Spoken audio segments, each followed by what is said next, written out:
Hey, hello and welcome everyone. আমি সৌমি। গতকালই simple carbohydrate এবং কমপ্লেক্স কার্বোহাইড্রেট কি তা নিয়ে আমি ডিসকাস করেছিলাম। যদি আপনারা এখনও অবধি ভিডিওটা না দেখে থাকেন তাহলে এক্ষুনি গিয়ে চেক করে নিতে পারেন। আজকে আমি কার্বোহাইড্রেটের আমাদের বডিতে কি কাজ, কেন গুরুত্বপূর্ণ তা নিয়ে ডিসকাস করব। নাম্বার 1, কার্বোহাইড্রেটের প্রধান কাজ আমাদের বডিতে এনার্জি দেয়। আমরা সারাদিন ধরে যা কাজ করি তার এনার্জি আমরা কার্বোহাইড্রেট থেকে পেতে পারি।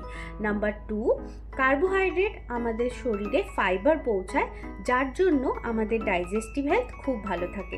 নাম্বার 3, আমাদের মুডকে ভালো করতে সাহায্য করে কার্বোহাইড্রেট।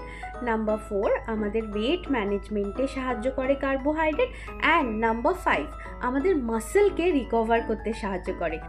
আপনাদের যদি হেলথ রিলেটেড কোনো কোয়েশ্চেন থাকে বা লাইফস্টাইল ইমপ্রুভমেন্টের ওপর কোনো কোয়েশ্চেন থাকে তাহলে অতি অবশ্যই কমেন্ট বক্সে জানান বা ডিরেক্ট আমাকে মেসেজ করুন। আমি অতি অবশ্যই আপনাদের